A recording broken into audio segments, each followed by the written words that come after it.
A special thank you to each of our subscribers who make this channel possible. Here's today's story. In a recent interview with Fox News, President Donald Trump discussed the implications of his aggressive tariff policies on the U.S. economy.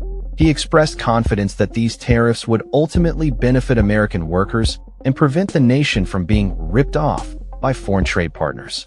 However, when pressed about the potential for a recession, Trump refrained from making definitive predictions, stating, "I hate to predict things like that.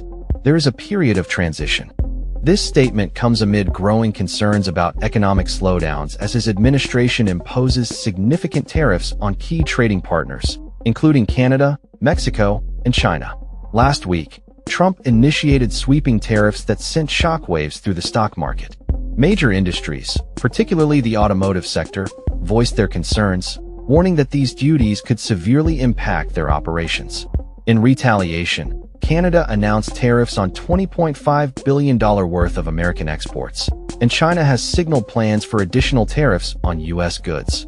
This tit-for-tat escalation has raised alarms about a potential trade war, which could have dire consequences for the global economy. In the same interview, Trump indicated that he is contemplating increasing tariffs on both Mexico and Canada, which could further strain relations with these neighboring countries.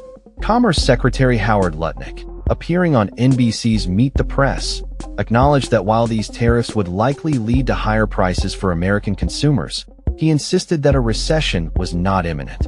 Despite the economic turmoil, Trump attempted to downplay reports of internal conflict within his administration. He dismissed claims of a feud between Secretary of State Marco Rubio and tech entrepreneur Elon Musk, asserting that the two men have a great relationship and labeling conflicting reports as fake news. Musk himself responded positively, confirming that he and Rubio had a productive dinner discussion at Trump's Mar-a-Lago resort.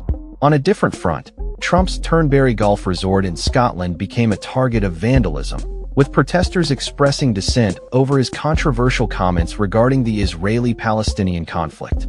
This incident adds to the growing list of challenges the Trump administration faces, both domestically and internationally. In a significant development, plainclothes agents from Immigration and Customs Enforcement, ICE, arrested a prominent leader of Palestine solidarity protests at Columbia University. Mahmoud Khalil, who recently graduated, was taken into custody in front of his pregnant wife, highlighting fears of a federal crackdown on campus activism.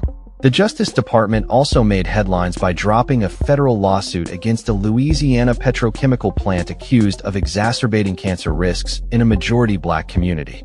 Officials celebrated this dismissal as a fulfillment of Trump's promise to dismantle what they termed radical DI programs and restore integrity to federal enforcement efforts.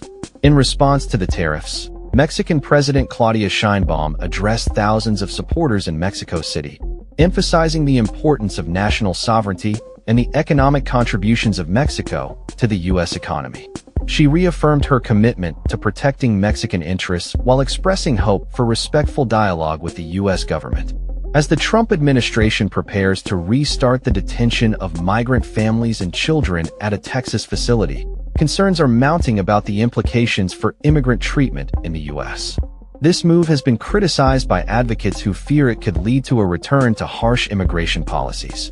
In another twist, the administration's top diplomat engaged in a public spat with Poland's foreign minister over Musk's Starlink system, further complicating international relations amid ongoing support for Ukraine. Lastly, reports have emerged indicating that the Department of Veterans Affairs is planning mass layoffs as part of Trump's strategy to reduce the federal workforce. The memo outlining these layoffs has sparked backlash from veterans groups and lawmakers, raising questions about the future of veterans services in the U.S. As the Trump administration navigates these complex issues, the long-term effects of his tariff policies remain uncertain. While the president remains optimistic about economic revival, critics warn that the risks of recession and international backlash could overshadow any potential gains. That's all for this story.